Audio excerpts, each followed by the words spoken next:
غیر مقلدین کے اعتراضات چل رہے تھے۔ ان میں سے ایک اعتراض یہ ہے کہ اگر میاں بیوی ایک دوسرے سے دور ہو اور ان کے ہاں بچہ پیدا ہو جائے تو اس بارے میں جو فقہ میں کہا گیا ہے اس پر یہ غیر مقلدین اعتراض کر رہے ہیں۔ یہی محمد یوسف جی پوری لکھتے ہیں اپنی کتاب حقیقت الفقہ میں صفحہ 167، کہتے ہیں مرد انتہائی مغرب میں ہو اور عورت انتہائی مشرق میں، اتنے فاصلے پر کہ دونوں کے درمیان سال بھر کی راہ ہو، کسی طرح ان کا نکاح کر دیا گیا، اگر بعد تاریخ نکاح کے عورت 6 مہینے میں بچہ جنے تو یہ بچہ ثابت النسب ہوگا، حرامی نہ ہوگا، بلکہ یہ اس مرد کی کرامت تصور کی جائے گی۔ در مختار جلد نمبر 2 صفحہ 140۔ جواب یہ ہے کہ اس موصوف نے حدیث شریف سے ناواقفیت کی بنا پر یا فقہ حنفی سے ضد و عناد کی بنا پر یہ اعتراض کیا ہے، حالانکہ مشہور حدیث میں نبی کریم صلی اللہ علیہ وسلم کے یہ الفاظ بطور ضابطہ کلیہ کے موجود ہے: الولد للفراش والمعاہر الحجر،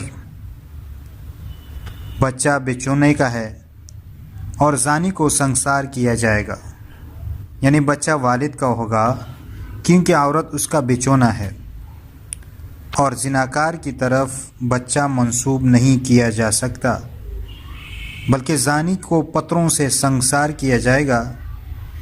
اس ضابطے کے تحت فقہ حنفی کا مسئلہ بے غبار ہے۔ اس میں عقلی احتمال کو دخل دینا دراصل شریعت کی تکذیب کرنا ہے۔ فقہائے کرام رحمہم اللہ نے جو تعویلات اختیار کی ہے کہ ممکن ہے کرامت کے طور پر اپنی بیوی کے پاس آیا ہو وغیرہ وغیرہ، دراصل یہ تعویلات حدیث شریف کے ضابطے کی تائید میں نقل کی ہے۔ اگر یہ تعویلات اختیار نہ کی جائے تب بھی حدیث شریف کے اس ضابطے کے تحت اس بچے کو حرامی نہیں کہا جا سکتا، جبکہ خاص کر زنا کا کوئی ثبوت بھی نہیں۔ اگر ثبوت ہو جائے تب بھی الولد للفراش کے ضابطے کے مطابق بچہ حرامی نہیں ہے۔ غیر مقلدین حضرات کے شیخ الاسلام مولانا ثناء اللہ صاحب امرتسری کے فتاوی ثنائیہ جلد نمبر 2 صفحہ 107 میں ہیں: طلاق کے بعد عدت میں کسی غیر نے وطی کی تو لڑکا شوہر کا ہوگا، الولد للفراش۔ دیکھیے غیر مقلدین حضرات کے ہاں عدت میں بھی کسی غیر کی زنا کرنے کا ثبوت مل جائے تب بھی وہ بچہ حرامی نہیں بلکہ اپنے باپ کا شمار کیا جائے گا، تو نکاح کی حالت میں بطریقہ اولا حرامی نہیں ہو سکتا۔ ہاں اگر شوہر بچے کے نسب کا انکار کرے اور کہے کہ یہ بچہ میرا نہیں ہے تو پھر شریعت نے شوہر بیوی کے درمیان لعان کرنے کا حکم دیا ہے۔ لعان کے بعد وہ بچہ شوہر کا نہیں ہوگا لیکن ماں کا وارث بنے گا اور ماں اس کی وارث بنے گی۔ حدیث شریف میں ہے: المرأۃ تحوز ثلاثۃ مواریث عتیقها ولقیطها وولدها الذی لعنت عنہ۔